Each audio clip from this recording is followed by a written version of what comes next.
There we go. Okay, yes, we're live. Hooray! Well, hello, everyone. I don't know if anyone's actually on right now, but we are. Today we're talking about Black Sun by Rebecca Roanhorse, which is an adult fantasy book.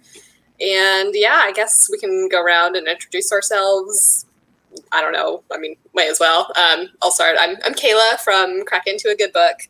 I mostly read a lot of adult sci-fi and fantasy, but also some other genres as well. I'm Stephanie from Miss Richards Reads, and I mainly read fantasy, classics, and mysteries. I'm Angela from Literature Science Alliance, and my stats tell me I read 50% fantasy and sci-fi, like both of them, and then there's like a very tiny other sliver of other things that I let happen. Well, excellent. Yes, I guess we can do like non-spoilery things first, like general, just like how we enjoyed it, and I don't know, settings, things like that. Well, Stephanie, you just finished it, so you start us off. You have it the freshest. I gave it a low 4 stars. Start us off. You have it the freshest. I really liked the world building and characters and stuff, but I thought it ended too quickly. Yeah, that's where I was. I was definitely, it was almost a 3-star because I was just so upset with the ending's execution. Not like the content, but I was just like, it was such a nice meandering story for so long, and then it was just like, but then I also wasn't feeling excited about it. Like I was reading it and I was just like, I don't know what's happening and I don't know why it's so fast, and okay. Interesting.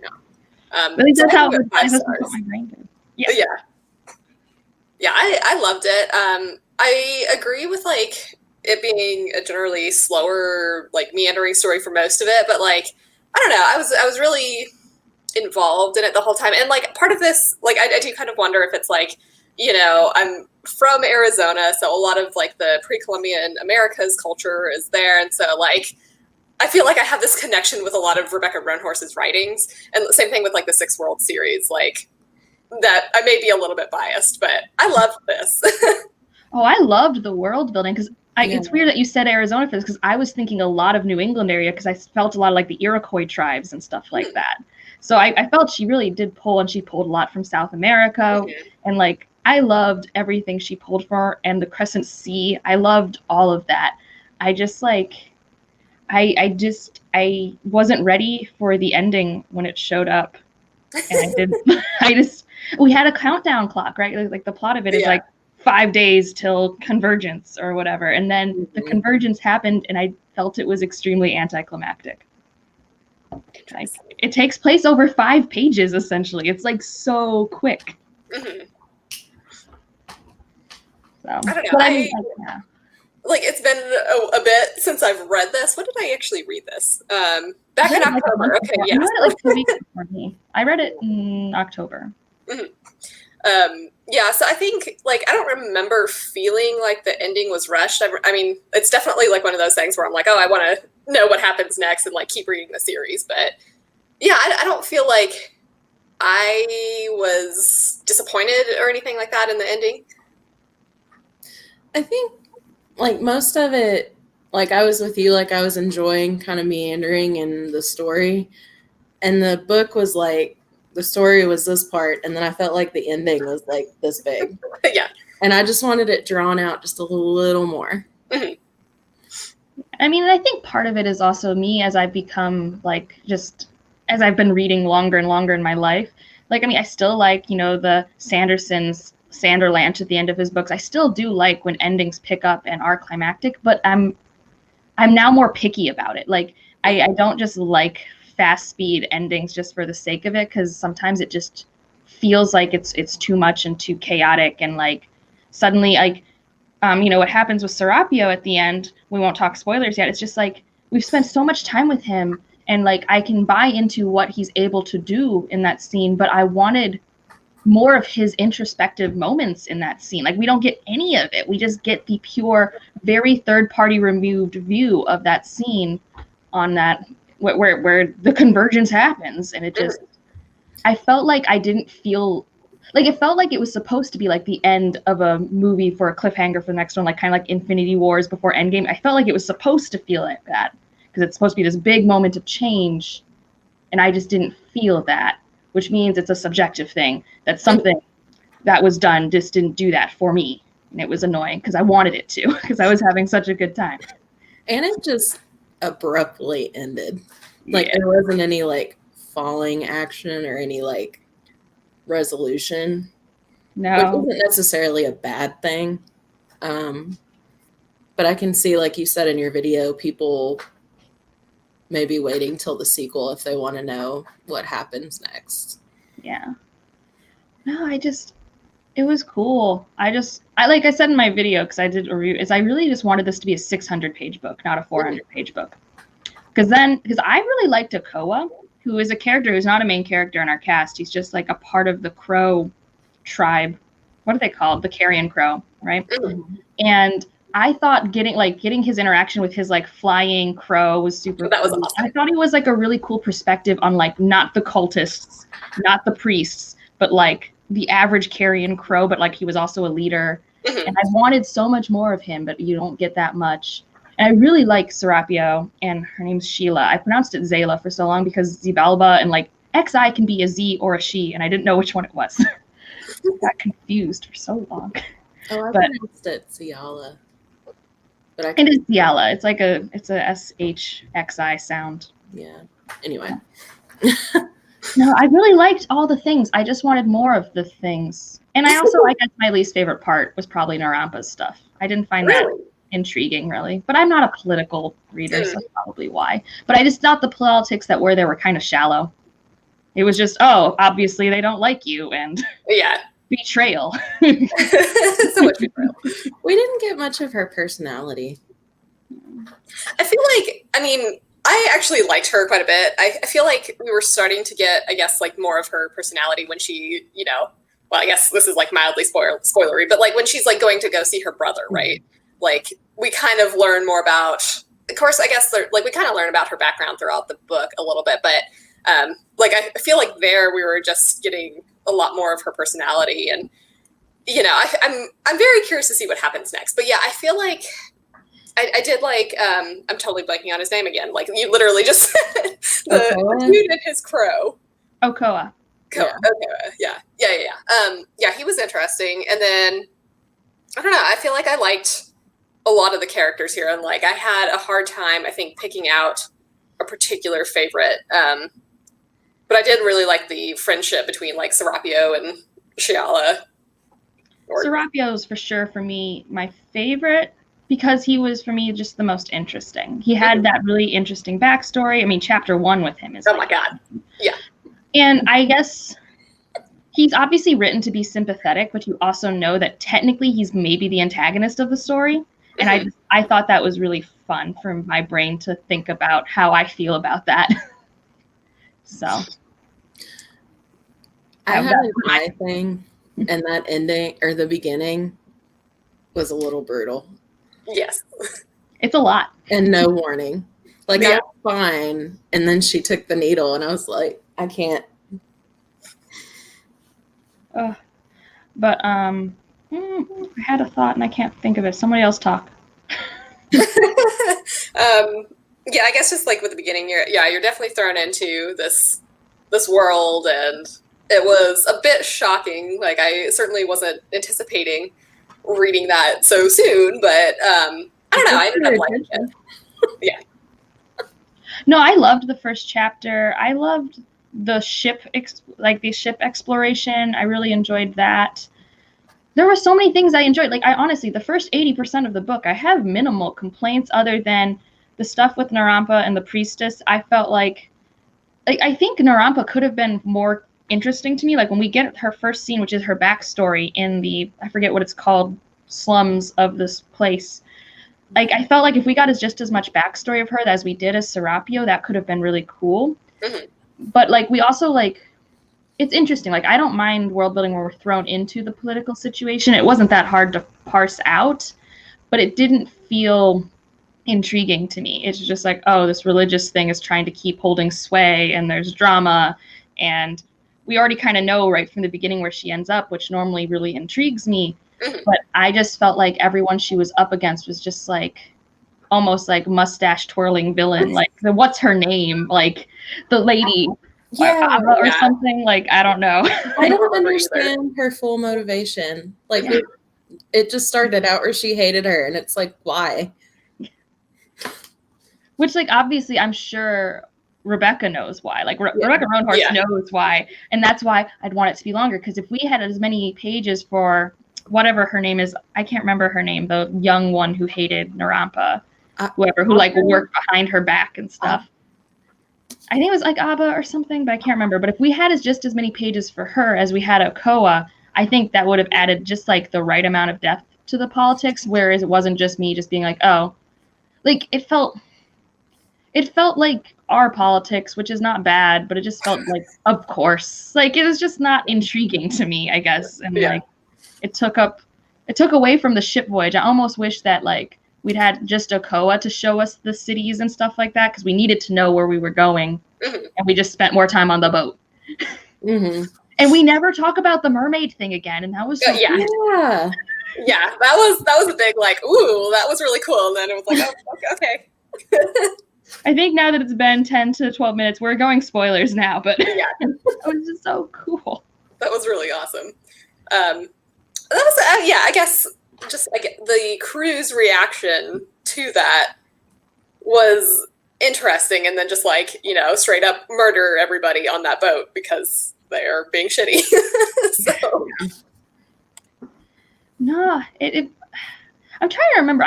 We sometimes get, I think, do we only really get, no, we get point of views of Serapio more often. I just always felt like I was so interested in him. I always wanted to be closer to his thoughts, and I always felt like right when I wanted to understand him, like, do we ever get a moment where, like, I know we get early on moments of him thinking of Sheila and like how interesting and vibrant she is, but like when we get into the pseudo romance part of the story, do we get any of his actual like point of views of that romance? Because it's mostly, I think, then shifted to her. Yeah, like a hair. Yeah. Like mainly his regret because he knows it's a suicide mission. Yeah. But that's like it. But I kind of just like wanted more of that, mainly because when there is like, if you're going to do romance in a book, for me, I just like when I get to see both people pining and being angsty. Like if we're going to do it, like that's that's fair. Where I'm at. I feel like we got more of Serapio's backstory and more of Ziala's current thoughts. It would have been nice to get more of a balance. But that does make me excited for book 2, because I feel like we're going to get more. Like I said in my review, I'm not upset if this book is just like, is what it is, but it sets up something epic. Like we've all read first books in series that are not nearly as good as the end. But it's just like, it's so funny because I read this like right before reading a book that I thought was way too long. Like I just really wanted it to be a little longer. Yeah. Mainly because I love her writing. Like Rebecca Roanhorse's writing is very like beautiful and accessible, which is like a hard line to toe. So. Yeah, this was my first book by her, and I really enjoyed her writing style. Yeah. So, like, I'm being critical because I wanted more. That's where I'm at. So. Exactly. I did like her use of pronouns in this book. I thought that was so cool, and the way she handled gender, because I don't really see that much. Talk about a character I wanted to know more about, though, the one that primarily has those pronouns, although gender fluidity was pretty common throughout the book, but our main side character who is non-binary or gender neutral was Inthalpa. Is that his name? I can never say it. Yeah, I can't remember. But yeah, like, okay, so that was kind of like, so I guess they are it's like the priest of something. Knives. Yeah, that sounds right. But I felt like the entire, I don't know if it was like the clan or whatever that they're from. I thought there was another non-binary character from that who taught Serapio. So I was like, is this just like an entire clan of non-binary people, or is it like? No, that's just really common in Indigenous culture that gender is, people are just more allowed to think that way. So it's just really common. That's what I was told by one of my friends like a couple years ago, who's like with an indigenous background, that like your gender is like, it's not as defined, I guess. You can.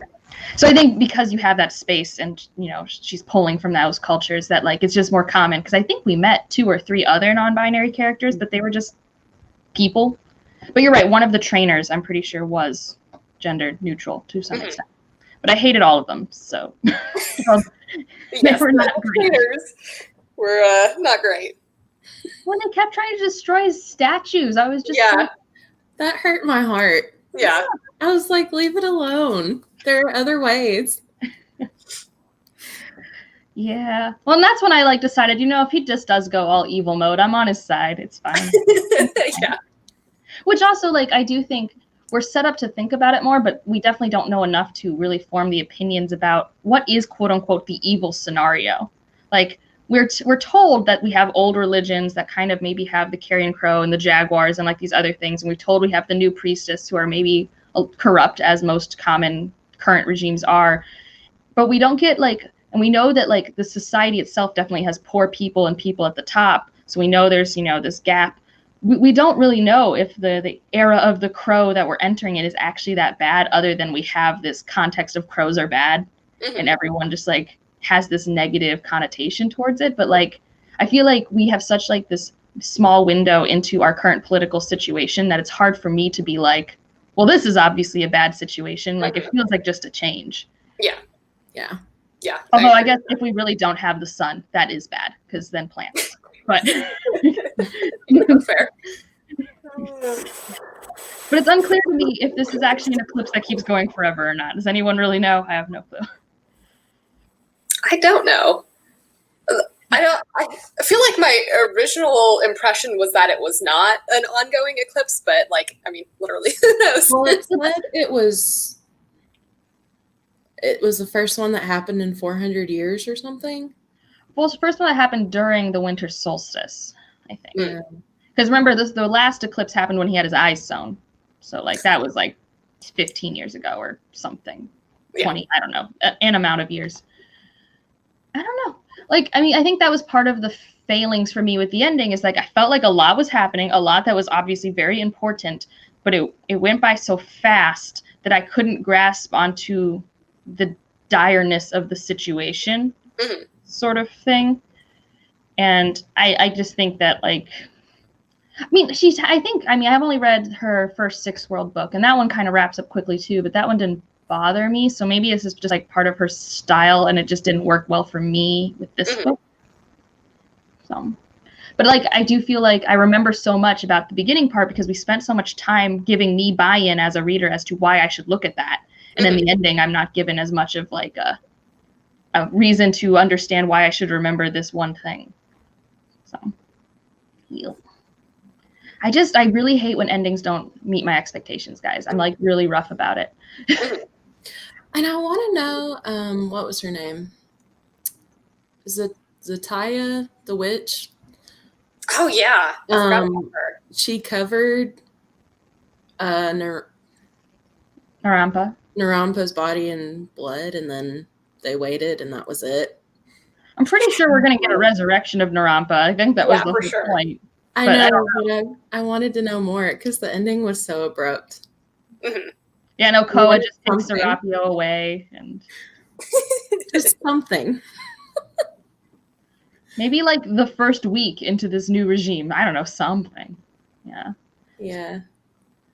Which, like, or is it even a new regime? Like, the only sense that we as a reader get that something actually monumentally has changed is the fact that the chapter headers changed to like year 1 of the Crow.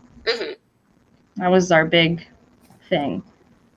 But I didn't even notice that. Speaking of the chapter headers, like, so I've talked about this before, but I have a really terrible habit of not reading chapter headers. So, like, sometimes I would just, like, not read them, and I'm like, oh, God, what timeline are we in? And, you know, like, you can pretty easily figure it out. But did you miss all the little chapters that his mom wrote? Like, his mom wrote such cool things, and I thought some of the coolest world-building bits were in those little epithets at the top. I enjoyed that. I did not catch that it changed to Year of the Crow. Yeah, I'm not sure I did either. And I read it. It just didn't click. Yeah. But I did enjoy hearing from his mom. Mhm. Yeah. She kind of did something and then left the scene at the beginning, and that was it. So This is kind of like a cool, like, dark twist on the Chosen One trope.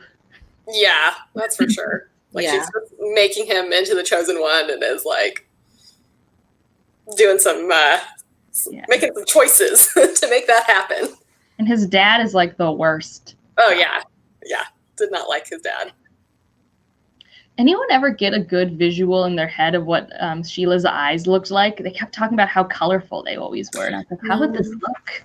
Yeah, I'm not sure. I don't know if it's like an opal sort of color, you know, because that has like different shades, or if it's like literally like rainbow. I don't know. She was fun. I wanted more. Everything is really just me wanting more. Like, I just felt like I was really close. And I feel like it's weird because I like it more than I like the Shades of Magic trilogy.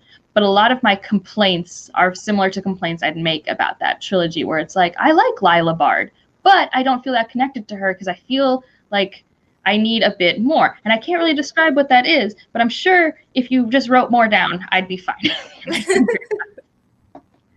yeah, because I really like Ziala, and I like that she was in her culture, they weren't so modest. She just didn't care. Mhm. Yeah. No, I mean, I think the tension on her ship was really cool, and I think her magic's really cool. Mhm. And I think the tease of not knowing quite her backstory and the history behind like her exile was cool. But I like kind of wish I knew more. And maybe she's like pseudo hiding from herself too, but I wanted to just know more about her goals now, which I guess she doesn't really have them, right? She's always talking about how she like never settles down and like doesn't like commitments and stuff. But like, besides taking Serapio to the Convergence, I'm like, well, what are you doing now? And it's very obvious at the end of the book that she doesn't know what she's doing now. Like, I'm just trying to figure out like, what are your stakes in this world? And I think it's fair that she doesn't know, but I really hope that gets answered in the next book. Mm-hmm. I also love that their form of currency is cacao.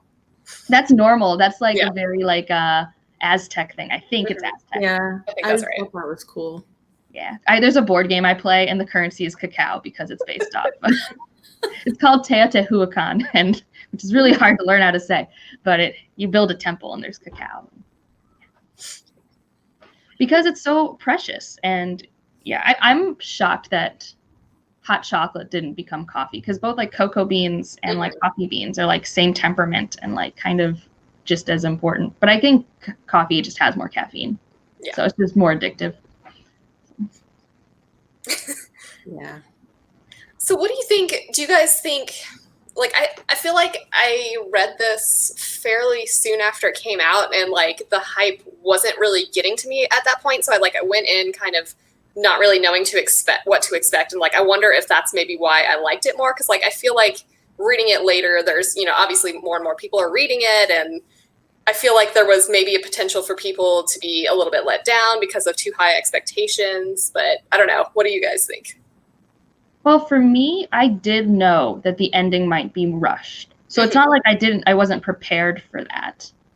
But I just thought that like, well, that doesn't normally matter. I like fast endings in XYZ books. And I was reading it before. I don't usually watch a lot of reviews before I read books. So like, I knew vaguely that. But by the time I'd read it, only you had really read it that like I like listened to and stuff. So for me, it was more just like I was reading the book and I was having a great time until I was like, come on, man. Like, that's really where I was. So Yeah, I purposefully avoided all reviews. Like, I didn't watch Angela's review until this morning because I just didn't want. Yeah. Because I've had a couple popular books that I was really anticipating people would hype it up, and then that was okay. Yeah. But I think because I didn't get all the hype, I enjoyed it more just because of the ending part didn't bother me as much because most of it was good. Yeah. No, I mean, that's why I still gave it a 4-star, because I'm trying really hard to remember all the cool stuff in the journey and like trying to think about it all the time. But I just want it so much. I just need the second book and then I'll forgive it. It'll be fine. I was surprised that you liked it as much as you did because you usually don't like the whole like traveling thing as much, right? I've been honing in on it. I don't mind traveling so much as it's not for a MacGuffin. Okay. Do a thing. Like, I just don't. If I want a D&D plot, I just would rather play D&D. Like, that's really who I am, which I don't mind if you like reading those. That's obviously great. It's just, for me, I just find those less intriguing. Like, for this one, you know, the intrigue of this journey was this relationship that was forming. That was really cool. And then there was the whole potential mutiny the whole time. There was figuring out what's happening with Ciala. Like, so that made the journey pretty interesting. But also, we didn't spend every waking minute with that journey, right? Like, we weren't there we were there for the highlights and some of the quiet moments. And I think that was balanced well. But when it's like, I don't know, when it's done like how it is in Wheel of Time, and like for some reason we're going to spend all of the time on the journey, but I don't get those character interactions, and I'm just like, well, why are we even here? Why can't these people talk about something other than their gender differences? Like, right, you know what I mean? Like, if we're going to be on a journey, I don't mind the quiet moments, and as long as there aren't too many, and as long as it makes me feel closer to the characters, which I thought Rebecca did really well. But also her writing's really good, and I just really I like it a lot. So also I think journeying is more fun when you're exploring a new world, and this is obviously very vibrant and different. We had different climates, and it felt very cool. I think a lot of the traditional quest arcs are in very like forest areas, and I'm just like, yeah, cool, more trees. More trees. I definitely think this would be good for like people who are just getting into fantasy, because it wasn't overwhelmingly gigantic like Wheel of Time. Yeah. But, yeah, very seamless. I really liked it. And I mean, we kind of touched on this earlier, but like all the different cultures, like, you know, I think Ciala's culture is more like this Polynesian background, which was interesting. I liked that a lot. And then, yeah, I mean, we have different, like, I guess, Native American tribes. I think with the cliff setting in particular, that was reminding me of like, you know, home. And I could like really picture, because there's like some ruins kind of near my parents' house, and it's like, you know, you got these cliff dwellings really high up, and then like they have to travel to like the canyon floor to get water and stuff, and it's just like insane. Like these are really intense cliffs, and so like I was just picturing that, I think, in my mind a lot. So that's what I was just like, oh my god, I love this so much. It reminds me of home. No, yeah. That was something she did amazing, because like you guys, I think you guys both know about me, like I don't get very vibrant pictures in my head when I imagine things. But like for her, I was able to have a stronger grasp on my setting, which is like, it takes a lot for that to happen. Like it has to be like the perfect storm of like prose and like words used to make me think of things. Plus I mean, I didn't have maps in mind because I had an arc, but like I was reading this with Tari Morrow. And so she sent me all the pictures, like, oh, these are stunning. I like this. And I liked that the crescent sea looked like a crescent. It's just nice. I just liked that. Very aptly named. Yes, they were so pretty. Yeah, they're gorgeous. Yeah. No, I mean, just for those, I want to buy it. Yeah. Yeah. So, I mean, the cover is also gorgeous. And, like, yeah, I really like it. But I just don't like the ending. Mainly because, like, I think it is because I didn't have political stakes in the situation. Like, I don't know why her best friend, Narampa's best friend, was, like, being all secretive and stuff like that. And I didn't get why Abba was such a bitch. Like, I didn't understand what was happening. I knew that she was trying to bring things back to the original, and she always talked about her mentor, but we didn't get anything. We were just told those things. I think usually Rebecca's really good at showing us things, but with the priestdom, with the politics, I was told a lot, and that just wasn't enough for me to have the buy-in. And I feel like the ending makes more sense if you have the buy-in to the tension, which was like atmospherically very there. It didn't like click. I don't know. Yeah. Yeah, I mean, like at the time of reading it, I was not bothered by this, but yeah, like I feel like that's something that I would like to learn more about in the second book. Like, why are we so angry about, you know, Narampa's quest and everything? Like, I feel like there's a lot of background stuff happening behind the scenes that we're not really aware of, and I would like to know more. Yeah. Like, I would have been happy. Have either of you read Dune? I'm going to read that this month. Well, so Dune has a lot of politics in it, and it's actually politics I like, because you really focused in on, like, key moments, and I feel like it's done in a way that's, like, really engaging, but it doesn't take up a lot of the book. Like, most of the book is, like, random philosophical musings. But for the political parts, I thought that that's really paced well. And I just felt like this was, like, a step away from being like that for me. Because I was really intrigued by Narampa's stuff at first. But I honestly, like, what do we know about her other than she used to be poor and is a priestess, and her brother is, like, a drug lord-ish person? Like, I don't know much about her. Mm-hmm. Like, Yeah. I guess she's ambitious, which is fine. I just don't know what type, like, she's upset about her friend betraying her, which, like, that makes sense, but, like, I can't, like, feel like she's as real as I want her to. Mm-hmm. So, which is weird, because Okoa, with way less pages, I was like, I love you, Okoa. You're great. Yeah. I don't know why. I was, like, instantly, like, great with you. Yeah.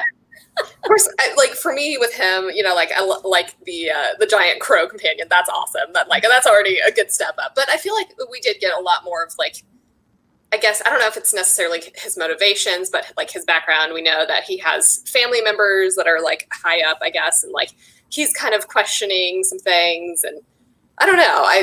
The whole mystery with his mom's death, like, when you first meet him, you get a very good sense of he is, like, struggling between his loyalty for his clan versus like what he wants to do for himself, because he stayed longer at the school, and now he realizes, okay, I have to be my sister's right-hand man, but, like, I don't really trust her, and I don't know if we're going the right path, and maybe the cultists are okay. Like, you can see that warring inside of him, and I don't know. And then I just felt like that was very good. Mm-hmm. I thought the book would have been really cool if that was the mystery we were focusing on more than the mystery of how did Narampa end up almost dead or is dead in a ditch somewhere. So what happens? Like, what if she doesn't get resurrected and that just fails? Like, I feel like that would be kind of disappointing, because now we just have, like, this kind of, I don't know, like, yeah, this, what you're kind of talking about, where we don't really know much about her. Just like, oh, nope, she's gone. Doesn't matter. I don't know. I mean, I feel like she has to, because it seems like they are making her out to be the other player in the prophecy. Am I incorrect about that? And so, not that we know much about this prophecy, but I feel like she has to. I mean, I feel like that's something that Rebecca Roanhorse is just like, this isn't the resurrection trope. I'm clearly showing you that, yes, things are dire, but here's our workaround. Like, I'm not here to make you upset that she's dead, which I wasn't upset that she was betrayed or anything. I was just like, oh, this... Yeah. I'm like, why did you go back? She jumped off the bridge, and I was just like, okay. And if I was more connected to her, it would have been more of a moment. Well, you guys have both read, I think I've now figured out why I don't connect to Narampa. Like, I feel like Narampa is like Shallan's Veil, where it's like pretending to be like this hardened street person, but not actually, or at least I can't buy into that's actually your skill set, even though this is the opposite. Narampa did grow up on those streets, should have those skill sets, but I didn't believe it, even when she was going down to the casino area to, like, see her brother. Well, and she left that at a really young age too, right? So she wasn't really there during her formative years, I guess. Because I wanted more kind of with her brother too. Like, it was so short. See, everyone, we all agree 600 pages, this would have been great. If you're going to write an epic fantasy, you're allowed to do as much as you want. Yeah. I mean, we're clearly here for, like, the 1,000-page Sanderson page. Right. We can handle it. I'm just saying, like, I feel like we've now gotten to a place in fantasy where, yes, shorter fantasies are fine. But if you want to write an epic and you want it to be long, it's proven that it sells. Like, this isn't a big deal. Like, and her writing is so accessible that I don't think it would hinder readers. I mean, it reads really fast to me. Yeah, no, I think I read it in a week. Yeah, which for me is like, I mean, I think I was probably balancing it with something else, but it wasn't too bad. So. Well, I feel like they marketed it pretty well, so like it could have it could have been, you know, extra 200 pages or whatever. Yeah. And I love that these were new adult characters, which I know new adult's kind of a dirty word now in publishing, but I love that they weren't just 17-year-olds and insta love and Yeah, I'm not here for insta love. Yeah. It's very organic. Mm-hmm. New adult's a dirty word. I think what I've decided to do now is like whenever I talk about like the infamously young adult, new adult series of ACOTAR, I'm just like, this is fantasy romance. Let's stop pretending. Let's stop pretending what this is. Let's just move on. Mm-hmm. And this is obviously adult fantasy. Or if you don't want to give it an age range, it's just obviously fantasy that if you are below the age of 13 should probably ask your parents or something. I don't know. I will say, okay. So there was one thing in here that was jarring to me, and I think it was Abba that said it. She said the word tits, and it really took me out of the story. Because I think that's a modern word, which I may be wrong, but it's kind of like in the Stormlight when Liv says awesome. It doesn't, with me, it doesn't fit with the language. So I was like, there was I don't know if you guys watch Cassera from Reads with Cassera, but she really didn't like the dialogue in the book. I think for her it was generally too modern and overall. For me, it never bothers me as much because although this is inspired by the past and obviously technologically is in the past, it's not our world. So they get to use whatever words they want. But that's how my brain does it. I don't know. It was just that one word because the rest of it felt so natural. Yeah. That's fair. I mean, that's just kind of generally a word that like is jarring even now.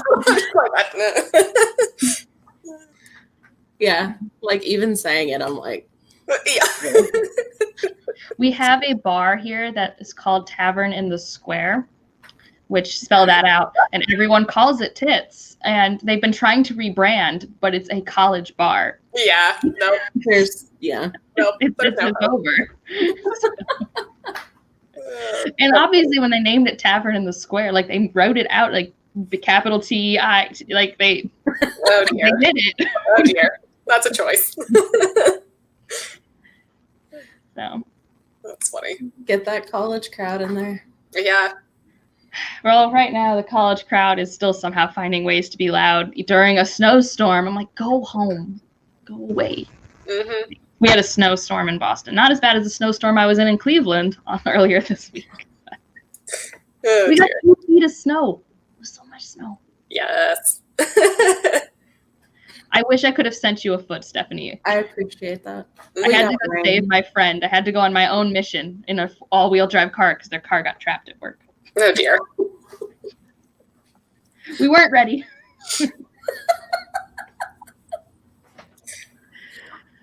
Funny. I'm trying to even think of like other things. I'm like looking through Goodreads stuff to see what else I said. I liked the city of Tova. What's it called? Is it the first city we're in? Is it Coyotes Mall? Yeah. Yeah, I really liked that and all the layers. Mm-hmm. Although I don't like heights, so listening to her talk about going to different layers, I was like, that would stress me out so bad. I wanted, maybe we will in a future book, but I wanted to like meet people with other animal companions, like the striders, like the water. Yes. I thought that was cool. Like I said, it was a very vibrant world that I very much liked. And my only upset note is that I didn't get to stay there longer. Like we get to Toba with our main cast, and then we have a weird, not weird, but maybe touching, depending on who you are, bathtub scene, and then it just goes. I know. I was like, that was it. Like, he just leaves. Yeah. And that was it. I was so irritated with him. Also, how did he know what he had to do? I guess the people could have told him. I wish I feel like this happens to me a lot when I read Wheel of Time with Rand, but I feel like he's a character that doesn't think enough in his head about what he's doing. Mm-hmm. And this is where the author does a thing where it's like, well, I don't want you to know. And I'm like, but that's not fair to me. This is not real. Like, as a character, he would be thinking about what's happening, what he's about to do. I would be thinking about it all the time, especially if I knew it was a suicide mission. Like, yeah. And like, I feel like that's the one thing we didn't really get is like from all of his training, what he was supposed to do and what would happen after he did the thing. Like, I'm sure if I dug in and reread, I maybe have answers to those questions, but those are my questions is what did he have to do? Why did he have to do it? What's the result? And I think those are important questions. Yeah. But Stephanie, you just read it. What are the answers to my questions? I don't know. I'm not sure there are any right now. Being shielded by, what was his name? Benunda? Yeah, I loved and her. then he goes into like a whirling dervish and that's it. Like he had to fight people on this plateau for some reason. It had to be that plateau. I don't know what the result of that was. It had something to do with the magic in him taking over him and stuff, but it was weird. Yeah, because he kept saying he's just a vessel. Yeah, so something within him did something. I'm still not sure because I thought we got the implication that suddenly the eclipse wasn't ending when it should have been ending, but I didn't know what that meant. Like, was it just a couple hours? Is it now days? Was it because of his magic? And then I guess I was curious. Serapio's not a dumb character. Doesn't seem particularly impressionable or gullible. Why does Serapio want to do this? Why is this a path that he was thrust upon by his mother and then abused for years by his trainer? Why is this a path that once he is powerful, once he is this vessel, that he's decided, yes, I will see this to completion? It's a good question. Yeah. And these are questions that, if they were answered, I would love this book. Yeah. But I think that's kind of all he's ever known, too. Like, growing up, when his mom was there, that's like, you're the vessel. You're the vessel. Yeah, like, this is his purpose in life. And then all his trainers showing up are tutors. Yeah, I guess I just would like to know, is it because of being the vessel, he has this, like, energetic, like, need to do it? You know, I guess I just wish, like, couldn't we have had moments with him? Because we had plenty of moments with him where he was just like, you know, I have to do this because of X. Like, whether it is as simple as this is all I've ever known. Like, I feel like when he talks to, you know, Shiala, it's just like, it has to be done. And I'm just not convinced. Yeah. Especially since we have made him up to be a quite competent, independent character. He's a very independent person because of his life. So I feel like for a moment there, like on the boat, I thought he was almost going to be like, okay, no, like maybe I don't want to do this. And I can't remember specifically why I thought that, but I don't know. He was going to tell her. He was going to tell her when they were leaving the one place on the Strider boat. He was going to explain it to her, but I don't think that ever happens. They were going to have a moment, and it didn't happen. Damn it. Also, I am very pro. There's only one bed. That was nice. Also, how tall is Serapio? I kept thinking of him as small, but then she kept describing him as 6 foot, so I don't know how big Serapio is. I felt like, because she kept describing him as, like, bird bone, so I feel like he's just really tall and lanky. Okay. I think that's right. He's not very muscular. Okay. Yeah, that seems reasonable. No, that seems right. For some reason, you ever do this when you read a book and like the author could be very clear and descriptive, but you just like do your own thing? Yes. I made Serapio short for a lot. So, don't know why. It happens. It's like, you're right, like the gutter prayer that I keep talking about, like with the creatures, like these talisman, it's like wax men essentially, and I was like describing them as evil Lumiere. Like, that's not at all what they are, but like once that image got stuck in my head, I'm like, this is forever how I'm going to think of it. And now I'm going to tell you guys, so that's how you guys can think about it forever. It's wonderful. I like that though. It's like so you guys follow Alan from the Library of Alexandria. Whenever he gives people voices, I'm like, where did you acquire this little voice for this character? I love it, but like I never have that creativity. I'm just like, you get this. They all just get my own voice probably. I don't know what my name in my head does. But no, I mean, I did really like the story, and I really want the second story. I'm definitely not giving it to my mom until the second book comes out, though. There's some books I give to my mom right away that I know she'll like. But like, hey, she's not going to like the child abuse. That's not going to fly very well. Yeah. I mean, that is rough to read about for sure. Yeah. And like, I feel like we do get some insights into his mom through the trainers and through those little beginnings of the story. But like, I really wish there was a info dumped way that I understood what was happening. I would have been okay with a little bit of info dumping. Yeah, just like little. Even if it didn't quite fit with the writing, I would have been okay with that. At least, especially if we wanted. So, if the ending's going to stay the way the ending was, I just needed then an info dump earlier to give me that buy-in to this big moment, so I understood what this big moment meant. Mm-hmm. Like perhaps an in-depth prophecy, or like I don't know, some like historians being like, "Oh, this is some sort of magical event." I don't know. Well, like even when he had any one of his 3 trainers, like the one teaching him how to be the vessel, I feel like that's an opportunity for him to be like, "And this is why you were made." Mm-hmm. Like so I don't know. So, but I mean, I didn't need that while I was reading it. While I was reading it, I was fine. I was just going. I was going with the flow. The flow was a reasonable pace, and then we hit some rapids, and I came out with my boat tipped over. I like that analogy. I like that too. Also, I hated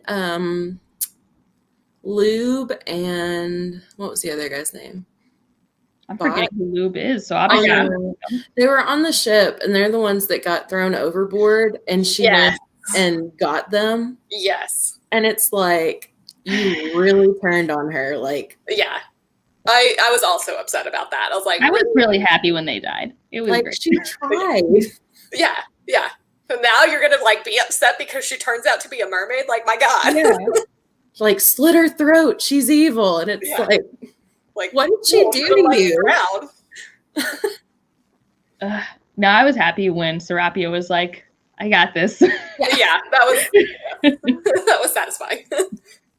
Like, and that's another moment where I'm like, the character that I'm most invested in is committing mass murder, and I'm like, fine, here we go. Which like doesn't happen to me often. Mm-hmm. Like, I don't think he's unlikable, but he's definitely morally gray, but in a weird way. I feel like most of the time today, morally gray characters are also unlikable. But I think very sympathetic and very likable because we get doing it to protect someone. Mm-hmm. Yeah. I mean, but he's also trying to bring on maybe what we'll call the apocalypse. I don't really know if this is apocalyptic, but like something maybe not great has happened. Mm-hmm. It is interesting. And like, yeah, I feel like he is more sympathetic, or at least we understand him a little bit more than Narampa, which is kind of what we talked about. But yeah, it would be really interesting if like Narampa is supposed to be the hero or whatever, and we're actually rooting for the villain the entire time. That would be fun. I'd be good for that. I don't know what I want to have happen. Like I don't quite understand in this world where what's wrong with it and why a change, or if this change is happening, is it a worse change or a better change? Like I don't have a good sense of what is the best scenario. Mm-hmm. Which, like, I do feel like can be done and done really well. Like, I feel like that happens for me in the Stormlight Archives a lot, where it's just like, I don't know where the ending is good for me. Like, I don't know how I want this to resolve. I don't know what is, like, the answer.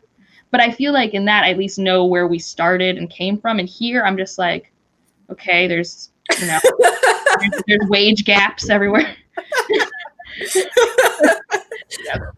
That's true. Yep. Accurate. He did those things. Everything's very confusing in that series. What an excellent comment. I'm so excited to finish that trilogy. Yay. And I have all the short stories. I was told by a subscriber to read a short story before reading Revenant Gun because it's like a past story. I'm like, I'll probably just wait. But thanks. Yeah. That's funny. But yeah.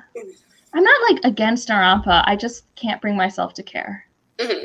I mean, I was generally pretty positive about her, but yeah, like, and I think I'm also okay with just like this general mystery and like not having all the answers right now, but that's just like, I'm also okay with cliffhangers sometimes. So, I think that's definitely like a personal preference thing. So it worked fine for me.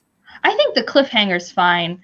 I just like, so I think a cliffhanger for me is like, so Well of Ascension into Hero of Ages, that was like a huge cliffhanger. But that one worked really well for me because I understood what had just happened and I needed to know the resolution. Here, I need to know the resolution to help me figure out what just happened. And I think that's just tonally different for me. Yeah. So, yeah, I don't know. I just want more of the words, but she's still writing it. So, Yeah, but like you said, I think with the sequel, we'll definitely get more answers. Yeah. But I think this has a potential to be a very good series. I don't know if it's supposed to be a trilogy or not. I never know. I was wondering about that. I think it's a trilogy. Okay. I mean, most people, because at least Jemison always like tweets about this, it's like trilogies just sell the best. So like if you want something that'll do well, plan a trilogy. And I guess you can always adjust if things change. Yeah. Not many people are doing what Sanderson does and just tells you up front, it is going to be 10 books, 1,000+ pages each. Yeah. Most people are like, it's going to be a trilogy. Sykes. I take that back. I don't know if it's going to be a trilogy. Yeah. It's Well, that's why I don't know what Earth and Sky #1, and there's no other. Yeah. I don't know if there's like been any answered questions or anything like that. No. I'm also looking just like at Goodreads, and it seems like next year there's supposed to be some sort of mystery thing that she's doing. So not at all Six World or this. I mean, that's fine. I read her short story, Your Authentic Native American Experience. Is that what it's called? It might be Indian. I don't remember what name she used. It was really good. I just think she's a very good writer. And I have her Rick Riordan Presents book, Grace to the Sun. Oh, yeah. And I'm excited to read that. I think it'll be good. I've heard really good things about that one. I mean, I'm not a middle grade reader, but I've heard very good things. Yeah. I loved every book from that imprint. I just, because they use own voice as authors, so I think they're just really well done. Yeah. I hear the Yoon Ha Lee one's weird. I don't know if you've read that one. Is that Dragon Pearl? It's odd. But I think for me, part of that was because I listened to it on audio, and I didn't connect with it as much as if I had read it physically. I find that happens a lot. Yeah. I don't know. Like, I think I'm trying to imagine Yoon Ha Lee writing a middle grade, and I can't imagine it being a normal experience. Yeah. Considering what he's done to my brain in adult sci-fi. So. Yeah. Yeah, I haven't even attempted that one yet. You should. It's fun. It's really good. I want to read it. I own it. I feel like you just have to go in knowing nothing will make sense for a long time. Maybe ever. It's fine. Yeah. I'm so excited to read Revenant Gun, but we have to wait 9 days. So soon. Will happen before you know it. I know. Well, right now I'm reading 2 books right now that are like not my thing. They're both going to probably be 3 stars, maybe 4 if they turn it around. And I'm just like, not fun. What are they? Devils is really good though. I'm reading On Earth We're Briefly Gorgeous, which is very pretty. It's basically a letter in verse from a Vietnamese American boy to his mom. He's like first generation. And it is very pretty. And it's only 200 some pages, but it has no plot and it's very like stream of conscious. So it's like I have to be very focused when I read it. And like, I haven't quite been in that space, but I have to read it for a book club. So it's like, it's very good. It's just also like, I'm not getting the emotions that I should be out of it. Because it's also like a very strained parent. Like it seems like, you know, like if you go to a therapist and you have issues with your parents, write a letter. Like this is what it's just written by someone who's very good at writing. Like that's the letter. And you get a lot of backstory about the family. And so it is interesting, but it's hard for me to stay engaged. And then I'm reading Misery by Stephen King. Mm-hmm. And that one's interesting. Yeah. Well, so I've gotten better with it now that I've accepted that it reads pretentious because the main character is pretentious. So it's allowed now, but it's like, it's one of those things where like the main character is an author who like thinks very highly of himself. Mm-hmm. And his best-selling series is like his least favorite series, and his biggest fan saved him off the side of the road and is like being like, here's the problem. He's objectively in a hostage situation, and I should feel more scared for him than I am. Like that's the whole point. I'm supposed to feel nervous for him, but I hate him. And I don't like the other person. There's 2 characters and I don't like either of them. I'm just like you deserve each other. It's fine. Go. Excellent. But I am buddy reading it with Ryan, so that's kind of fun. He's having a better time with it. But I think he reads more famous white authors often than me, and so he has a higher palate for their nonsense. So, yeah. But I just want to finish those so I can read like Jade War or something. Yes. So good. Well, I just wanted to make sure I really had a solid break between any next fantasy I read and Rhythm of War. Yeah. I needed to make sure that break was solid. Mm-hmm. Rhythm of War was good. It is. I'm about 350 pages in. Nice. Good. And it's good. I mean, I guess you can have different opinions, Stephanie, but I think you'll like it. I think I'm going to like it. Yeah. If I don't, I'm going to be really upset. Yeah. I can't imagine you liking Oathbringer and not liking Rhythm of War. Yeah. Yeah. So. Well, did anyone have any last Black Sun thoughts? Nope. I enjoyed it. No, I think we all enjoyed it. You just had less critiques, which I think is valid. Yeah. Like, if you enjoyed it from beginning to end, you don't need to overanalyze why you enjoyed it. It's fine. Yeah. I still think it's worth the read, even though I was slightly disappointed with the ending. Like, the execution of the ending, I would still recommend it. Mm-hmm. Yeah. Well, and it's nice to just see, like, different, I guess, more diverse stories anyway. Yeah. The world was really pretty. Mm-hmm. Yep. Well, I guess we can start to wrap up here. Yeah, so I mean, I kind of mentioned that I was reading Seven Devils, but that's going to be our next book club choice to discuss in early January at some point. TBD. Is that YA or adult, just so I have the right expectations? Adult. Okay, cool. Yeah. I have it on my Kindle, and I have no clue what it is other than written by 2 authors and a lot of women's space things. Yeah, it's kind of like a Star Wars type story where you have a rebellion against the Empire. You get, or at least so far, we've gotten some background on some of the characters, and there's like, I don't know, I'm really enjoying it so far. I don't know if it's like a 5-star read necessarily. I think it's solidly 4 stars so far, but yeah, we have a variety of people from different backgrounds. I just met a character who's like a young female in a STEM field type thing. So I'm like, yes, love this. Nice. I'm excited. I'm reading that for the Reindeer Games readathon for the Crown one. Yep, that's what I'm doing right now. Oh, it's excellent. Promise. No, I don't know what I'm reading for the Crown one. Return of the King. Oh, Got it. Classic. Or Seven Devils, whichever one I get to. Yeah. Well, this one's really more sci-fi. What'd you say? All of our picks have been fantasy. Mm-hmm. I'm excited that we're going sci-fi this time. Yeah. No, I'm excited. I have no idea what this book's about, so. It's fun. Can confirm so far. I'm about like halfway through. But yeah, so that'll be fun. I guess any last minute words, or do you want to just go ahead and wrap up? I have nothing else to say. All right.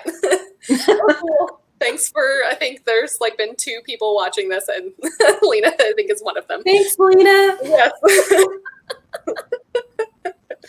But that was fun. So I guess I'll go ahead and end it, and we will see you all next time.